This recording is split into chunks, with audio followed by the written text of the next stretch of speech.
할렐루야. 우리 다 함께 서로의 평안을 바라는 의미에서 샬롬 하면서 인사합시다. 샬롬. 오늘은 옛사람의 속성 중 8번째로 성령 회방죄에 대해서 말씀드리고자 합니다. 성령 회방죄를 말하려고 하면 먼저 성령님은 어떤 분이신가? 또 성령님이 성도들에게 어떤 역할을 하는가? 그리고 성령님과 성도가 어떤 관계를 가져야 하는가 알 필요가 있습니다. 성령님에 대해서 잘 알지 못하면 성령 회방죄에 대해서 알 수가 없기 때문입니다. 첫 번째로 성령님이 어떤 분이신가? 삼위일체 하나님의 한 인격체로서 아버지 하나님, 아들 하나님과 본질에서 능력에서 존재 면에서 동등하신 분이십니다. 예수님의 제자인 마태는 마태복음 10장 20절에서 성령은 곧 아버지의 영이라고 했습니다. 그런가 하면 사도 바울은 갈라디아서 4장 6절에서 성령은 그리스도의 영이라고 하면서 하나님이 그 아들의 영을 우리 마음 가운데 보내사 아빠, 아버지라 부르게 하셨느니라고 기록하고 있습니다. 이러한 사실로 이루어 보아 성부, 성자, 성령은 곧 삼위일체 하나님이심을 증명하는 것입니다. 이 삼위일체 하나님은 본질에서, 능력에서, 존재 면에서 동일하신 분이십니다. 두 번째로 성령님은 어떻게 활동하시는가? 성령님은 신성을 지닌 인격체로서 아버지와 아들과 동등하십니다. 창세기 1장 2절에 보면 창조사역에서도 하나님의 영이 함께 하신 사실을 알 수 있습니다. 창세기 1장 2절에 땅이 혼돈하고 공허하며 흑암이 깊음 위에 있고 하나님의 영은 수면 위에 운행하시리라고 기록하고 있습니다. 그러니까 성령님은 태초에서부터 창조 사역을 감당하신 분이십니다. 이 창조 사역은 지금도 계속되지만 미래도 계속될 것입니다. 그리고 성령님은 옛날부터 성경 기록자들의 마음을 감동시켜 하나님의 영감된 말씀들을 기록하게 하셨고 그 기록된 하나님의 말씀이 오늘날 우리에게 전해진 하나님의 말씀을 기록한 성경책입니다. 교회 시대에는 성령께서 그리스도의 구원을 사람들의 마음에 적용시키고 죄를 깨닫게 하고 진리 가운데로 인도하게 하시고 권능을 주시고 예수 그리스도를 구주로 영접하게 하고 허물과 죄로 죽었던 나를 살리셨습니다. 그런가 하면 그리스도에게 속한 것들이 어떤 것인가 보여주시고 땅끝까지 예수의 증인된 삶을 살게 하십니다. 또한 성령님은 기도하는 성도들에게 도움을 주시고 성도들과 함께 정언하시며 성도들을 위해 중보해 주시고 성화의 삶을 살아가도록 인도해 주십니다. 요한복음 14장 26절에 보면 보혜사 곧 아버지께서 내 이름으로 보내실 성령 그가 너희에게 모든 것을 가르치고 내가 너희에게 말한 모든 것을 생각나게 하리라고 하였습니다. 그리고 사도 바울의 축복 기도에서도 세 분이 함께 계심을 알 수 있습니다. 고린도후서 13장 14절에 보면 주 예수 그리스도의 은혜와 하나님의 사랑과 성령의 교통하심이 너희 무리와 함께 있을지어다. 아멘. 이 축복 기도문은 오늘날에도 공예배를 마친 이후 목사님께서 성도들을 향해 두 손을 들어 축복 기도를 해 주시는 축복 기도문입니다. 세 번째는 성령님과 성도는 어떤 관계로 살아가야 하는가? 성령의 감동으로 쓰여진 성경책 안을 자세히 살펴보면 크게 둘로 구분이 되어 있습니다. 하지 말라는 것과 하라입니다. 예를 들어 에베소서 5장 18절에 보면 술 취하지 말라. 이는 방탕한 것이니 오직 성령으로 충만함을 받으라고 했습니다. 술 취하지 말라고 하는 것과 오직 성령으로 충만함을 받으라고 하는 것은 둘 다 현재 시제로 사용되어 있습니다. 왜? 과거 시제나 미래 시제를 사용하지 않고 현재 시제를 사용하고 있을까요? 한번 생각해 보신 적이 있나요? 현재 시제를 사용하고 있다는 것은 지금 이 시간에 술에 취하지 말라고 하는 것이고 성령 충만함을 받으라고 하는 것도 지금 이 시간 성령 충만함을 받으라고 하는 것입니다. 과거의 시간들은 이미 다 지나간 시간입니다. 다시 되돌릴 수 없는 시간입니다. 그러니까 지나간 시간에 하지 말라고 한 것들을 경거망동한 행동으로 했다면 그 죄를 낱낱이 회개하고 하나님께 용서를 받으면 됩니다.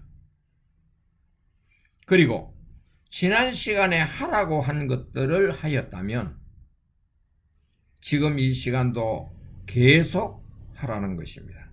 아멘입니까? 성령 충만함을 받으려고 한 것은 시간적으로 볼 때 지속적으로 성령 충만이 이루어져야 한다는 것을 말하는 것입니다. 성령을 한번 체험하면 자동적으로 유지되는 것이 아닙니다. 성령 충만은 지속적으로 이루어져야 합니다. 교회를 잘 다니다가 한순간 교회를 떠난 사람들이 있습니다. 왜 떠났다고 생각하십니까? 성령이 그 사람의 마음에서 떠났기 때문입니다. 다시 교회로 돌아오기 위해서는 그런 분들은 성령의 회복이 필요합니다. 회복을 위해서는 기도하시면서 자신을 돌아보아 어떤 부분에서 잘못되었는지 찾아서 회개하시고 성령의 지도와 인도를 받아 살아가기 시작하면 성령 충만은 회복할 수 있습니다.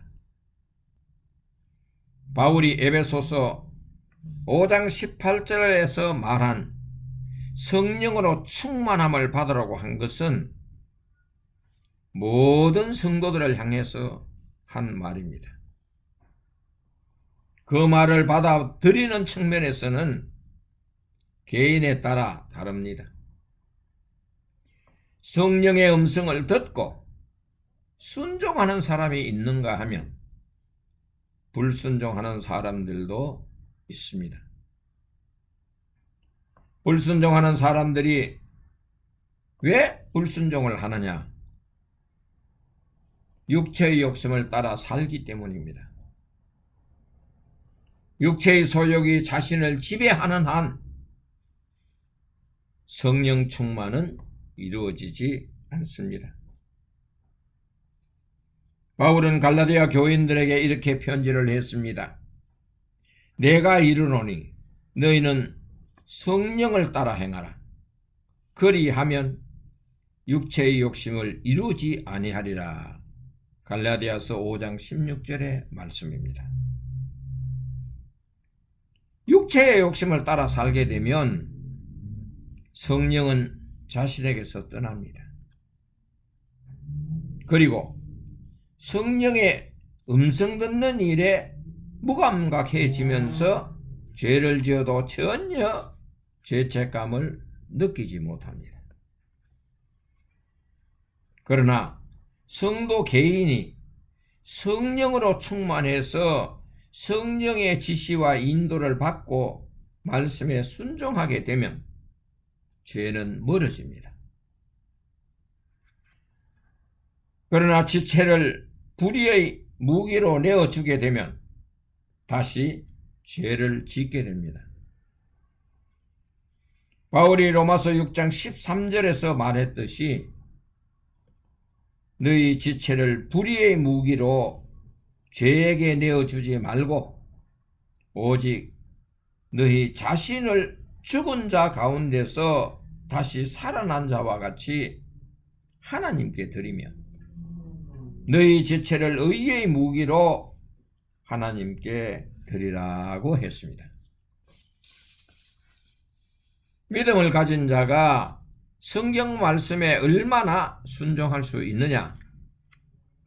이러한 문제는 각자가 성령이 얼마나 충만한가와 연관되어 있습니다. 우리는 성경 말씀에 따라 사는 생활이 어떤 사람은 10%, 어떤 사람은 20%, 어떤 사람은 50%, 어떤 사람은 80%, 또 어떤 사람은 100%를 살아간다고 합시다. 물론 100% 성경 말씀대로 따라 사는 사람은 없을 것입니다. 그러나 이 시간 나는 몇 프로에 해당이 될까? 한 번쯤 생각해 보시기 바랍니다. 수치가 높을수록 성령의 의존도가 강합니다. 말씀 순종과 성령의 역사를 보면 내 신앙이 어느 정도인가 스스로 점검할 수가 있습니다. 숫자가 낮을수록 성령의 의존도는 낮습니다. 이런 사람들은 더욱 분발하여 성경에서 하라고 하면 지금 이 시간 당장 순종해야 합니다. 순종은 제사보다 낫다고 하지 않습니까? 네 번째는 성령을 모독하는 죄는 어떤 것인가? 성령 모독죄에 대해서는 마태복음, 마가복음, 누가복음에 기록되어 있습니다. 그중 누가복음 12장 10절을 보시겠습니다. 누구든지 말로 인자를 거역하면 사하심을 받으려니와 성령을 모독하는 자는 사하심을 받지 못하리라. 여기에서 두 가지를 말하고 있습니다. 첫째는 용서받을 수 있는 죄, 둘째는 용서를 받지 못하는 죄입니다. 첫째, 용서받을 수 있는 죄는 이렇습니다. 사람들이 살아가면서 짓는 죄들은 참으로 다양하고 많습니다. 성경에서 하지 말라고 한 것들을 하였다면 죄 용서를 받아야 합니다. 죄를 그냥 두면 계속 죄인으로 남아있을 뿐입니다. 죄는 회개하지 않아서 용서받지 못할 뿐입니다. 죄가 생각나면 곧장 회개하십시오. 사도 요한은 이렇게 말합니다. 요한 1서 1장 9절에서 만일 우리가 우리 죄를 자백하면 그는 미쁘시고 의로우사 우리 죄를 사하시며 우리를 모든 불의에서 깨끗게 하실 것이요 라고 했습니다. 그리고 미가 선지자는 미가서 7장 19절에서 다시 우리를 불쌍히 여기셔서 우리의 죄악을 발로 밟으시고 우리의 모든 죄를 깊은 바다에 던지신다라고 했습니다. 위에 두 구절은 오늘이라도 자신이 지은 죄를 낱낱이 자백하고 성령님의 책망을 수용한다면 그 어떤 죄든지 다 용서받을 수 있다는 말씀입니다. 죄는 그냥 숨겨두지 마시고 모두 속죄받으시기를 예수님의 이름으로 축원합니다. 둘째는 용서받을 수 없는 죄가 있습니다. 성령 회방죄 혹은 성령 모독죄라고 합니다. 이 죄는 성령님의 존재 자체를 부정하거나 성령의 사역을 지속적으로 부정할 경우 용서받지 못합니다. 바울의 경우 내가 전에는 비방자요 박해자요 폭행자였으나 도리어 국류를 입은 것은 내가 믿지 아니할 때에 알지 못하고 행하였음이라. 디모데전서 1장 13절에 있는 말씀입니다. 이 말은 예수 그리스도를 알지 못할 때, 즉 믿지 아니할 때는 비방자요 박해자요 폭행자이었으나 그리스도를 영접한 후에는 지은 죄를 회개하고 용서받은 후 전도자가 되었다는 고백이 아닙니까? 만약 바울이 예수를 믿지 않고 지속적으로 성령을 회방하는 죄를 지었다면 죄를 용서받지 못합니다. 그러나 바울은 예수님을 만난 이후 자신이 지은 죄를 깨닫고 회개하여 그리스도의 사람으로 변화되었습니다. 그렇기 때문에 바울이 지은 죄는 다 용서를 받은 것입니다. 예수님을 믿지 않는 사람들은 성령님이 계신 줄도 모릅니다. 그런 사람들은 예수님을 믿고 성령의 깨우침을 받아 지은 죄를 회개하면 사함을 받습니다. 그러나 믿음을 가진 자가 성령께서 깨우쳐 주시는데도 불구하고 끝까지 자기 고집을 피우면서 지속적으로 성령을 회방하면 자신의 죄 때문에 지옥에 떨어질 수밖에 없습니다. 구원받은 사람이라면 내 안에 성령님이 내주하심을 믿고 평상시에 성령님의 인도하심에 따라 살아야 할 것입니다. 이제 핵심을 한 번 더 말씀드리고 설교를 마치고자 합니다. 성령님은 삼위일체 하나님의 한 인격체로서 아버지 하나님, 아들 하나님과 본질에서 능력에서 존재 면에서 동등하신 분이십니다. 또한 성령님은 예수님을 믿고 구원받도록 마음을 열게 하시고 죄가 무엇인지 깨닫게 하시고 진리 가운데로 인도하시고 허물과 죄로 죽었던 나를 살리신 분이십니다. 또한 성령님은 우리가 신앙생활을 하는데 도움을 주시는 분이라면 우리가 어떻게 신앙생활을 해야 하느냐? 날마다 성령으로 충만해야 합니다. 성령 충만은 일회성이 아닙니다. 한번 충만하였다고 영원하지가 않습니다. 어제도 성령 충만했다면 오늘도 성령 충만해야 하고 내일도 성령 충만해야 합니다. 성령 충만하는 삶은 하나님과 동행하는 삶이기 때문에 내 안에 성령 충만으로 가득하면 근심 걱정이 사라집니다. 또한 하나님과 함께 살아가기 때문에 성령 해방죄에 대해서도 걱정할 필요가 없습니다. 혹시 과거에 이단이나 사이비 집단에 속해 있었다면 철저하게 뉘우치고 회개하십시오. 그리고 예수님을 믿고 성령으로 거듭나십시오. 성령으로 거듭난 이상 성령 해방죄는 성립되지 않습니다. 예수님께서 요한복음 15장 7절에서 이렇게 말씀하셨습니다.